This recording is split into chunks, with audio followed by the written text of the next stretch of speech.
At number 10 and 9, I got the tag team Uppermoon 6 Daki and Gyutaro. Daki is by far one of the most attractive anime characters ever, just saying. Daki's blood demon art allows her to produce sash-like tentacles from her body or make her body sash-like. The sash-like extensions are razor sharp and can cut like blades, while they also maintain the flexibility of cloth. In this way, Daki can cut while making herself hard to cut, since she can use her blood demon art to bend and stretch her body parts like a sash when someone tries to cut them. She often used this ability to prevent demon slayers from cutting through her neck. Daki was about to kill an exhausted Tanjiro before Demon Nezuko came to the rescue. Obviously, this was earlier on in the series and Tanjiro was weaker than he'd eventually become. Daki's head was cut off multiple times, including by Inosuke's jagged blades, but the fact that her brother's head needed to be cut off at the same time saved her. However, eventually Zenitsu using Godspeed plus Inosuke catching her off guard and cutting the other way was enough to beat her for the last time, since her brother's head was cut off at the same time. That brings us to the very attractive demon's not so attractive but stronger brother, Gyutaro. His blood demon arc revolves around the use of 2 dual sickles made out of his body. The poison should slow down and eventually kill opponents if left untreated. Gyutaro can send many blades of blood flying at his opponents and can even change their directions until they hit. He can even take control of his sister as he fights for synchronized attacks. He was a powerful opponent, but eventually he was beaten by the combined efforts of the Sound Pillar, a little help from his wives, and a Demon Slayer Mark Enhanced Tanjiro. The Sound Pillar, Tengen Uzui, loses a hand and an eye and pretty much goes into retirement after this fight.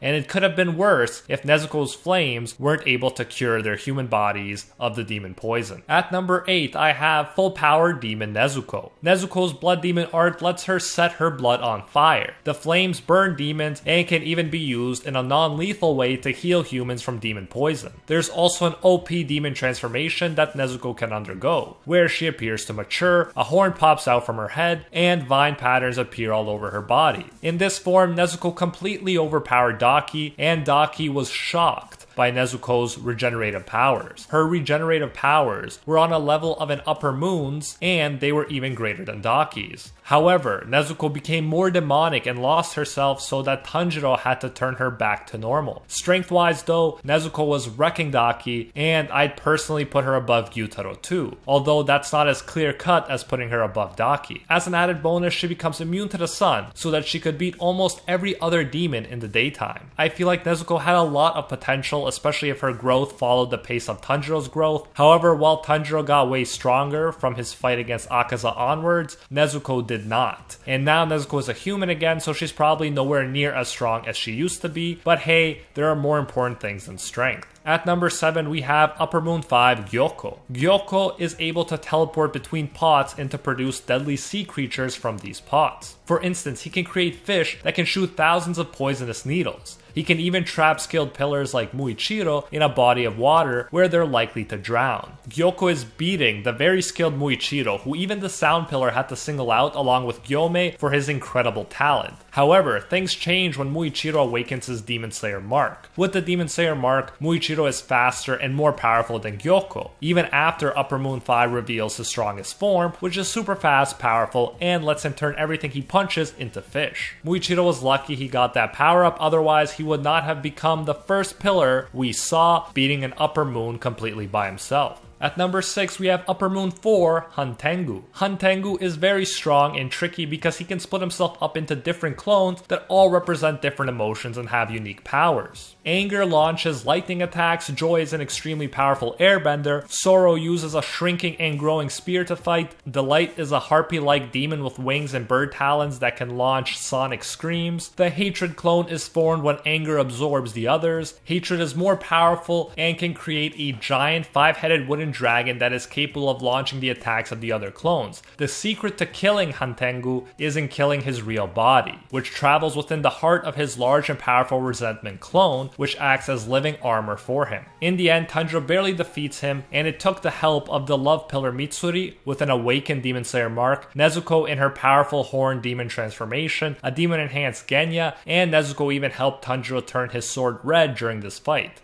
Hantengu did not go down easy, and he definitely deserved the position of Upper Moon 4. For a second here, it even looked like Nezuko had to sacrifice her own life to make sure that Tanjiro finished this demon off, but luckily at that point, it was revealed that she had become immune to the sun. In 5th place, there's a difficult decision to make. Who should go above whom? Upper Moon 3 Akaza or Upper Moon 2 Doma? I think you can make the case for both, and I've placed Doma above Akaza before, but I'll make the case for Akaza being above Doma this time. Doma was poisoned before he ever got to show off his full power, and that is why it is difficult to rank him. His ice-based blood demon art is very impressive. He can create ice clones that can occupy Kanao and Inosuke, and he can create a giant ice statue that he can control like a cool mecha. This may well be because he was poisoned by Shinobu, but he never achieved the level of the strongest demons, and that's the level where a demon becomes capable of growing their real head back after it gets cut off by a Nichiren blade. In other words, the level where they become invincible to everything except the sunlight. Perhaps he would have achieved this level too if not for the poison, but at the end of the day he didn't, so all we could talk about are what if scenarios. However, in 4th place I have Akaza, and he did achieve this level. Akaza's blood demon art enhanced his already impressive martial arts skills by allowing him to release shockwave-like attacks. He beat the really strong and manly Flame Pillar, my boy Kyojuro Rengoku. Then, he could have beaten Tanjiro and Giyu, even after Tanjiro cut off his head using his OP selfless state. After Tanjiro used this OP state, Akaza grew his head back and Tanjiro couldn't maintain the selfless state. He, like Giyu, was exhausted. They only escaped alive because Akaza regained his memories and chose to self-destruct rather than to keep on fighting. Unlike with Doma, who wanted to regrow his head but couldn't, Akaza was able to regrow his head but didn't want to keep fighting. If he did want to keep on fighting, he would have practically been unstoppable within the dimensional fortress where there is no sun. He would have kept regenerating from wounds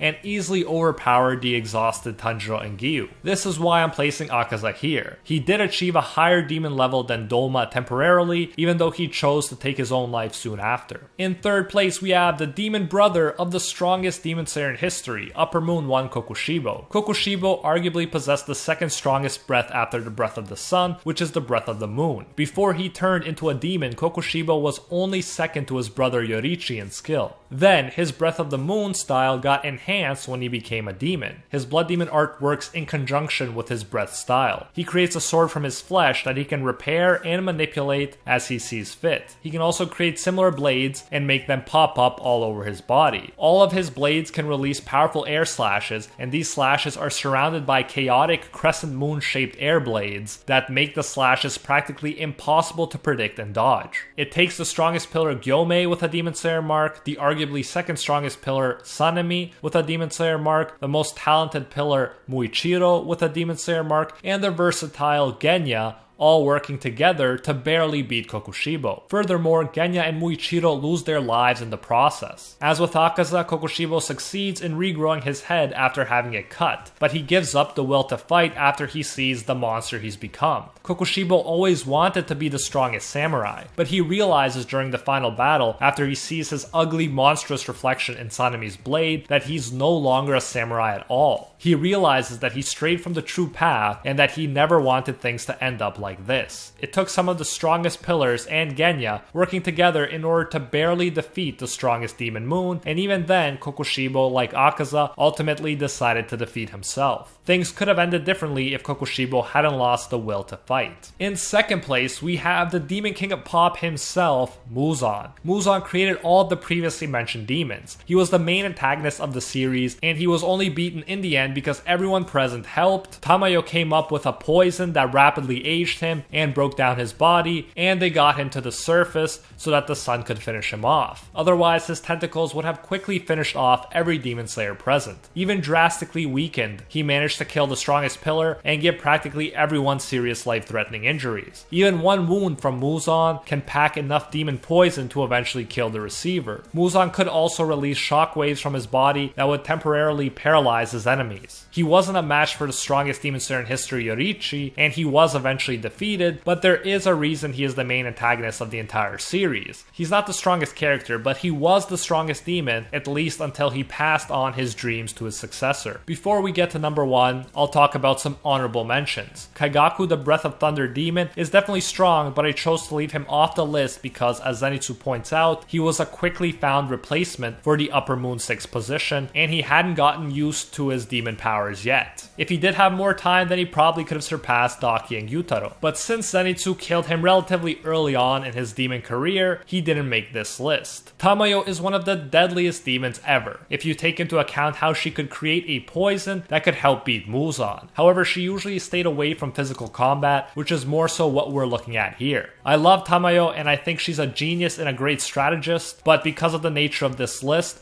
she didn't make it on this one. Nakime held the title of Upper Moon 4 after Hantengu, but she wasn't that deadly. As Iguro and Mitsuri found out, her powers were more annoying to deal with than anything else. Although strength wasn't her strong suit, her ability to manipulate the Dimensional Infinity Fortress was invaluable for Muzan, and it made her very hard to hit. Lastly, I'll mention Yushira, whose blood demon art is pretty much genjutsu. He was able to take control of Nakime's mind and help get everyone out of the Dimensional Fortress.